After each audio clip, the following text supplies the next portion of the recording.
Back in 2016, when I was moving apartment, I was packing up my things and I saw a bag of chopsticks which was not opened. And at the back of the bag of chopsticks is a skewer, a set of skewers was never used at all.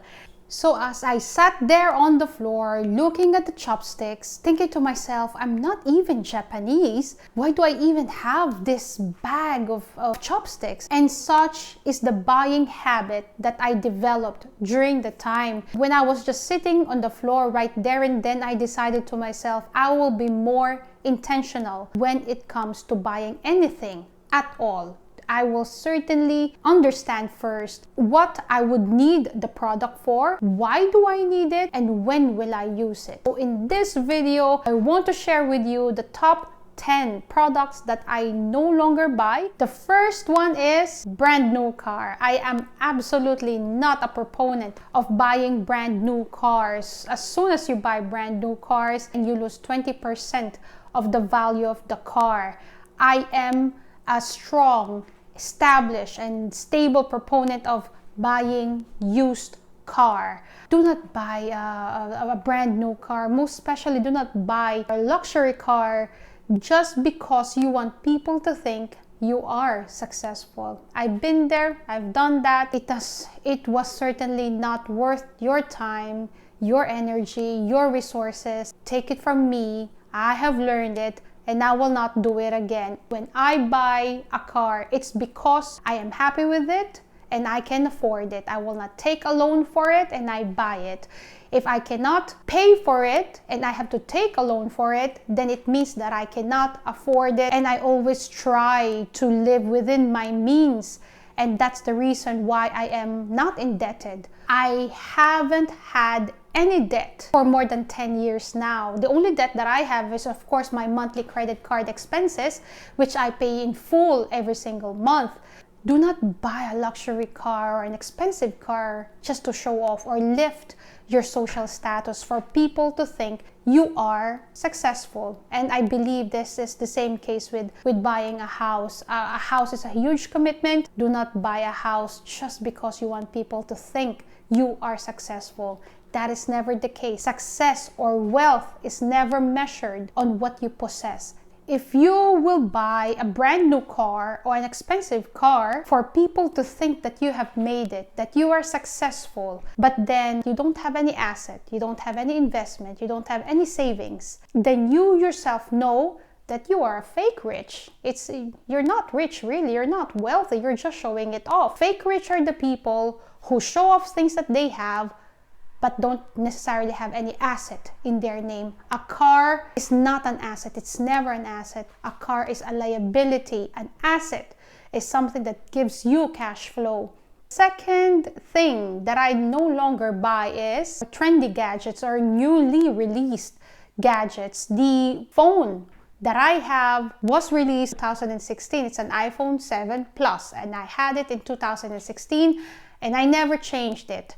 And I intend to keep it for as long as I could possibly can. And really, electronics has got hazardous effects in our environment. The first effect is in the mining. In order for these companies, for the IBMs, for the Dells and the HPs, the Apple of course, in order for them to be able to manufacture these electronics, they have to rely on various raw materials. The more we need electronics, the more raw materials is required. The more materials are needed, the more people mine. We also have what we call e-waste or the electronic waste. E-waste is a huge problem in our society. So the less gadgets you buy, the more you help your wallet and the more you help the environment. And the environment, helping the environment, being part of the solution when it comes to the environment is a huge responsibility for every single individual. Help your wallet by helping the environment. So those are two birds in one stone. The third thing that I no longer buy is soda or even bottled water. I always make it a point that if I go on a long drive, I always have water with me and I do not buy bottled water or even soda. You are buying obesity in a can of soda. A 12-ounce Coca-Cola has got 39 grams of sugar, pure sugar, and that's it. What you're buying is just sugar and carbonated water mixed together, and you are paying for the marketing of the soda manufacturer of this world. Do not buy these things. You're wasting not only your money, you're wasting your resources, your energy, wasting your life away. This is obesity in a can. Why would you want to be obese? And why would you want to pay to be obese? Come on, guys. And aside from sugar is the very obvious plastic waste. And all these bottles end up in our waters, in our sea, in our rivers, in the canals. They certainly are not a help to our society, to our community, and to our environment. And therefore, stop drinking soda. That is an imposition. That is certainly a responsibility for you, by you, to yourself. The fourth one that I have made a promise to myself to never buy are disposable kitchenwares, disposable forks, disposable knives, disposable spoons. I do not want to buy these things because these are plastics. These are another kind of waste. The moment you throw them away, do you even know where they go? These are waste to the environment, waste to the society, and really it's you use it one time and then you dispose it. I have made a promise to myself to really not buy kitchenwares that are disposable. They don't serve our environment well, and they don't serve me well either. Fifth thing that I have made a promise to myself to stop buying is subscriptions. These are the Netflix, these are the Hulu, these are the Vudu, these are the whatever kinds, these are the Spotify, and the things that I don't necessarily see as necessary in living. I do not watch a lot of TV, but then still I had the Netflix subscription. So I decided to cancel my subscription and observe myself whether or not I will miss it. And 3 months hence, I don't miss it. I know for a fact that I don't need it. Many people would have the Netflix, would have the Amazon Prime, would have the Spotify, would have the Hulu, and so on and so forth. And these subscriptions could be just $3, $5, $10 here and there. In your mind, it's just this amount, but this number accumulates. If you total all of your subscription in a month's time and then in a year's time, you will be surprised how much money you are spending on subscriptions that do not necessarily add any value to your life. I mean, you could get so much entertainment and information and education on the internet alone, or on YouTube alone. Watching so much television is not a good way to spend your life.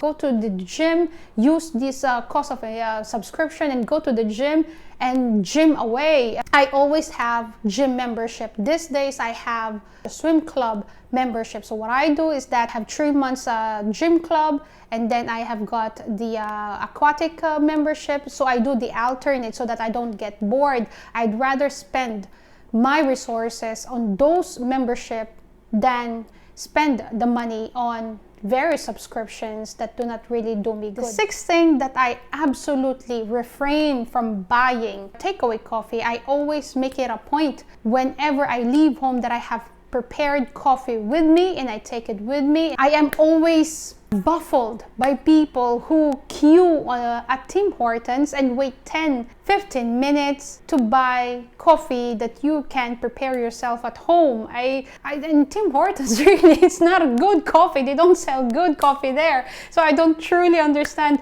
why would people spend so much time to queue to buy a takeaway coffee, whereas in fact you can prepare it yourself. Seventh thing that I have promised myself not to buy is trendy clothing. As you may have already noticed, I am not necessarily the trendy kind of person.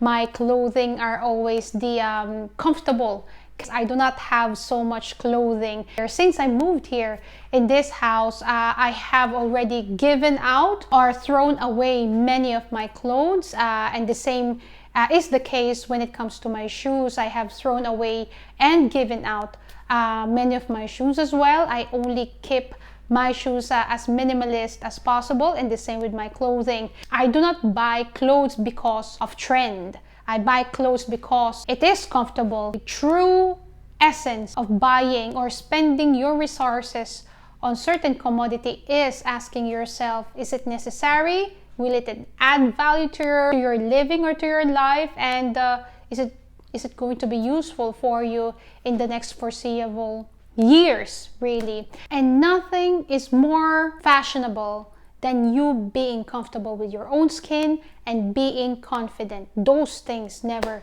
go out of fashion. 8th thing that I have promised myself not to buy unless absolutely necessary is shoes. Last time I bought shoes was 2 years ago. I only bought that shoes because it was necessary. I needed it for work and therefore I had to have it. I had to buy it. You have to understand that shoes and other commodities, they take so much space. The question is, these commodities that you buy that take space in your life and in your living, are they worthy to take that space? If the answer is yes, then go for it. Buy your shoe and keep them. If the answer is no, perhaps it's time for you to reevaluate where exactly your priorities lie. Nothing on this earth means anything except the meaning that you give it. And I will say it again. Nothing on this earth means anything except the meaning you give it. So when you say there is an emotional value to a certain souvenir or an emotional value to a certain shoe or a certain, I don't know, plate, it doesn't necessarily exist. It's just you giving that value to that commodity. That commodity does not represent anything.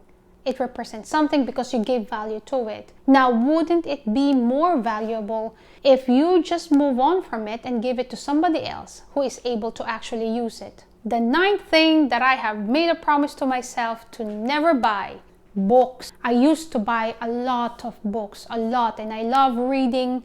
I had a lot of books. I had to give it all out. Some of them I sent to a school in the Philippines, and some of them I gave to my friends. I am still a proponent of books. I normally listen to podcasts. I normally listen to audiobooks. And if I really wanted to read a book with my own hands, I go to the library and borrow books. Now, if you have a collection of books, but you don't read them, so what's the essence of having this collection? Is it just to display them and have things to clean off every single day? The point is, having a collection of anything is absolutely okay if it is of value to you. If you think it adds value to you, then absolutely go for it. If it doesn't, then reevaluate and ask yourself the question. And if the answer to the question is no, it doesn't add value to your living, then move on. The 10th thing that I have decided not to buy are brand new things. But as much as possible, I would say that's the caveat around it. So I would never buy used clothing. I would not buy used shoes. I would never buy linens that are used, anything that has got something to do with hygiene. But there are things that I always opt to buy used, such as lawnmower. I have a lawnmower and it's a used one. I have got my dining table and I buy it as a used one. There are things that I would always consider used when I buy. The pots, of course, are used ones. These things do not necessarily require to be brand new. Why would you want to purchase them brand new? If you are able to consider buying used ones, then go for it. There's nothing wrong with buying used ones. As a matter of fact, you are helping not only yourself, you are helping the environment because of the idea of recycling. And I truly urge every one of you to live a minimalist lifestyle. Minimalism is not about depriving yourself. Minimalism is about knowing yourself. Minimalism is truly understanding yourself on what is necessary. What do you need? Which adds value to your life? What are necessary to your living? Which commodities add happiness to your living? Those are necessary questions for you to ask yourself before you go and buy anything. If you did like this video and gain value from it, please do like, subscribe, share, and comment on the description below. And I will see you in the next video.